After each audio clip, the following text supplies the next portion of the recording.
Assalamualaikum warahmatullahi wabarakatuh. Perkenalkan, nama saya Putra Abdullah dari kelas 3F Budidaya Tanaman Hortikultura. Baik, di sini saya akan menjelaskan atau memperlihatkan PPT yang telah saya buat yang berjudul Prinsip-prinsip Ekonomi Manajerial Manajemen. Baik, yang pertama itu ada pengertian dan ruang lingkup ekonomi manajerial. Ekonomi manajerial adalah salah satu penerapan teori ekonomi dan seperangkat analisis ilmu keputusan. Secara garis besar, ekonomi manajerial akan membahas bagaimana suatu organisasi ataupun perusahaan bisa mencapai tujuannya dengan cara yang lebih efektif dan efisien. Dominic Salvatore, selaku ekonomi sekaligus profesor terkemuka di Fordham University, juga mengemukakan pendapat yang tidak jauh berbeda.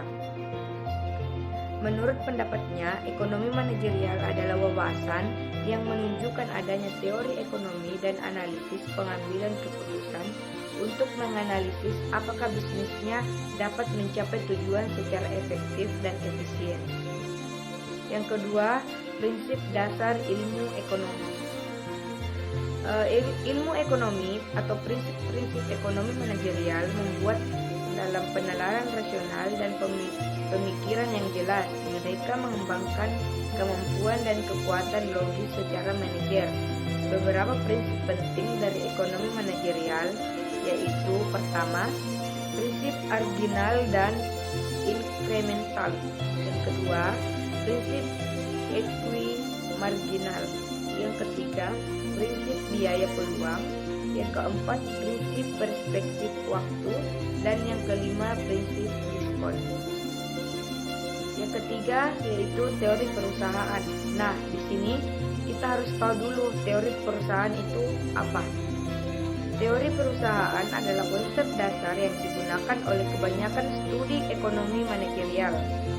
Ada 6 bidang utama teori ekonomi yang terlibat dalam pemeriksaan sifat perusahaan. Yang pertama itu teori biaya transaksi, teori informasi, teori motivasi, teori hak milik, dan yang terakhir itu ada teori permainan. Baik, itulah tadi PPT yang telah saya buat, dan kesimpulan dan sarannya itu, kesimpulannya dulu ya. Kesimpulannya itu, ekonomi manajerial adalah salah satu penerapan teori ekonomi dan seperangkat analisis ilmu keputusan.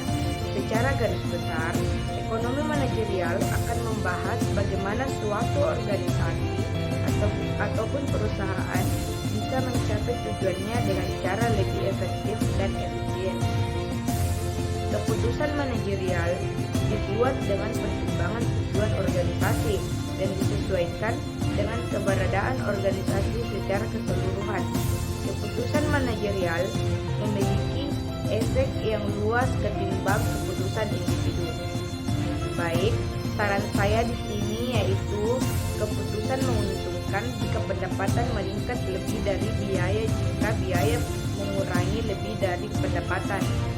Jika peningkatan dalam beberapa pendapatan lebih dari penurunan yang lain, dan jika penurunan dalam beberapa biaya lebih besar daripada peningkatan yang lain, seperti faktor mengurangi perkembangan ekonomi. Itulah tadi pemaparan PPT atau materi yang telah saya buat. Kurang lebihnya mohon dimaafkan. Wassalamualaikum warahmatullahi wabarakatuh.